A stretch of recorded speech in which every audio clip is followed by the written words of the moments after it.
பக்தர்களே வணக்கம்.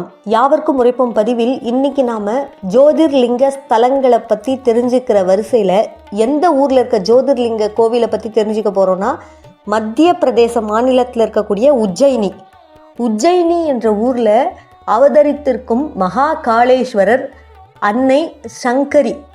அவங்களுக்கு இன்னொரு பேரும் இருக்குது, ஹர சித்தி தேவி அப்படின்னு அழைக்கப்படுறாங்க. இந்த கோவிலின் பற்றிய விரிவான கதையை தான் தெரிஞ்சுக்க போகிறோம். இந்த மகா காளேஸ்வரர் இந்த உஜ்ஜயினி நகரத்தில் எப்படி தோன்றியிருக்கார் அப்படின்றத நீங்கள் கேட்டிங்கன்னு வச்சுக்கோங்களேன், அப்படியே மெய் சிலிர்த்து போவீங்க. அவ்வளோ இன்ட்ரெஸ்டிங்காக இருக்கும் இந்த பகுதி. தொடர்ந்து கேளுங்க.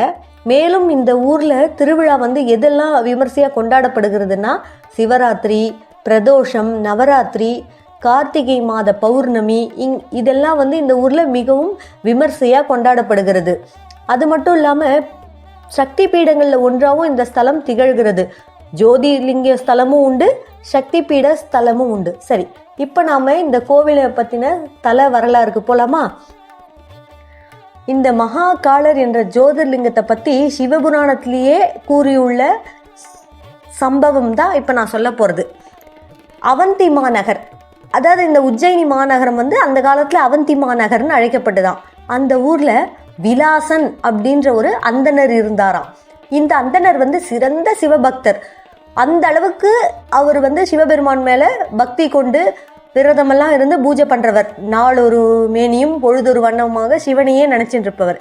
அவருக்கு 4 பிள்ளைகள் இருந்தனர். அந்த 4 பிள்ளைகளுமே அப்பாவை விட இன்னும் அதிகமாக சிவபெருமான் மேலே பக்தியோடு இருந்தாங்களாம். ஆனால் இப்படிலாம் இருந்து பக்தியோடு இருக்கிற இந்த ஊர்லேயே மிகவும் கொடியவனான ஒரு அரக்கன் இருந்தான். அவன் பேர் என்ன தெரியுமா? தூஷணன்.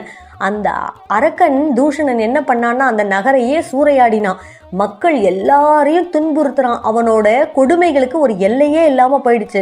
அதனால மக்கள் எல்லாரும் என்ன தெரியுமா பண்ணாங்க? இந்த விலாசன்ற அந்தனர்கிட்ட எல்லாரும் அழுது தொழுது கேட்குறாங்க, சுவாமி நீங்கள் தான் எப்படியாவது இந்த அரக்கன்கிட்டேருந்து எங்களெல்லாம் காப்பாற்றணும். இப்படியே போயிட்டு இருந்தால் நம்ம எல்லாரையும் இல்லாமல் பண்ணிடுவான் இந்த தூஷணன்.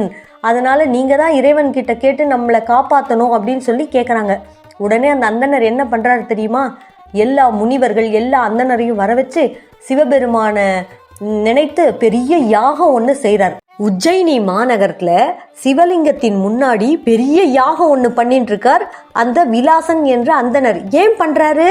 அந்த கெட்ட அரக்கன் கிட்டேருந்து ஊரையும் மக்களையும் நல்லபடியாக பாதுகாக்கணும், அதுக்கு சிவபெருமானால் மட்டும்தான் முடியும்னு சொல்லி நம்பிக்கையோட வேள்வி பண்ணிட்டு இருக்காங்க. ஆனால் இந்த கெட்டவன் அரக்கன் என்ன பண்ணான்? அந்த பூஜையை பண்ண விடாமல் தன்னால் என்னென்னலாம் இடையூறு செய்ய முடியுமோ அத்தனை கஷ்டத்தையும் அங்கே இருக்க பூஜை பண்ணுறவங்க அத்தனை பேருக்கும் கொடுத்தான். எல்லாரையும் அடிக்கிறான், உதைக்கிறான், பூஜை பொருளெல்லாம் தூக்கி வீசுறான்.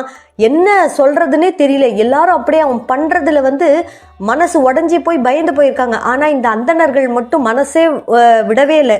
நீ என்ன வேணால் பண்ணிக்கோ, சிவபெருமானை இங்கே வர வச்சு உன்னுடைய கொட்டத்தை அழிக்கிறோம் அப்படின்னு அதில் தீர்க்கமாக இருந்தாங்க. இவனோட எக்ஸ்ட்ரீம் லெவல் என்ன தெரியுமா ஆச்சு?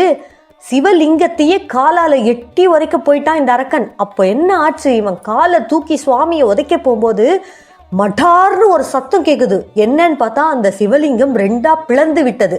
அதிலிருந்து சிவபெருமான் மகா காளேஸ்வரராக தோன்றி அந்த அரக்கனை அழிச்சிடுறார். இதை பார்த்த பக்தர்களும் அந்தணர்களும் கண்ணீர் மல்க இறைவன் திருவடியில் விழுந்து வணங்குறாங்க. சிவாய நமக சிவாய நமக, சங்கரா சங்கரா சங்கரான்னு அப்படியே சங்கர கோஷம் சொல்கிறாங்க. இதில் மகிழ்ந்த சிவபெருமான் அவங்க எல்லாருக்கும் அருள் புரிகிறார். அப்போ மக்களும் இந்த அந்தணர்களும் வேண்டி கேட்டுக்கிறாங்க, இறைவா இந்த அரக்கன் கிட்டேருந்து எங்களை காப்பாற்றின மாதிரி என்னென்னைக்கும் நீங்கள் இதே ஸ்தலத்தில் இருந்து இங்கே வர்ற அனைத்து பக்த கோடிகளையும் காத்து ரட்சிக்கணும் அப்படின்னு ரெக்வஸ்ட் பண்ணுறாங்க. உடனே சந்தோஷத்தில் சிவபெருமான் அந்த பிளந்த சிவலிங்கத்துக்குள்ளேயே ஒன்றாக இணைத்து உள்ளே போய் அந்த இடத்துலையே சுவாமியாக சுயம்பு மூர்த்தியாக மாறிடுறார். இப்படி தான் மகா காளேஸ்வரர் கோவில் ஜோதிர்லிங்கமாக உருவான கதை. மேலும் விக்ரமாதித்தன் கதையில் கூட நீங்கள் கேள்விப்பட்டிருப்பீங்க. இங்கே காளி தேவி கிட்ட தான் ராஜா பக்தனாக இருந்து எல்லாத்துலேயும் வெற்றி கொண்டார்னு. அதே மகா காளேஸ்வரரையும் இந்த மகா காளியை வணங்கி தான் விக்ரமாதித்தன் ராஜாவும் இங்கே வாழ்ந்து சிறப்பித்தார். அது மட்டும் இல்லாமல் கிருஷ்ணர் கதையில் கிருஷ்ணருக்கு பதில் இங்கே வந்து பெண் குழந்தையா பிறப்பாங்கல்ல, அந்த அம்மா யாரு? கம்சன் கூட தூக்கி வீசி எறிவாரு இந்த குழந்தைய. அப்போ அவங்க காத்துல மறைஞ்சு போயிடுவாங்க, காளியா உருமாறி. அந்த காளி தேவி வீற்றிருக்க ஸ்தலமும் இதுதான் அப்படின்னு வரலாறு சொல்றது. இதுதான் மகா காளேஸ்வரர், உஜ்ஜயினில் இருக்கக்கூடிய இறைவனின் திருக்கதை. உங்களுக்கு இந்த ஜோதிர்லிங்க கதை பிடிச்சிருந்ததா? அடுத்த பகுதியில் இன்னொரு ஜோதிர்லிங்கத்தின் சிறப்பான விஷயங்களையும் தெரிந்து கொள்ளலாம்.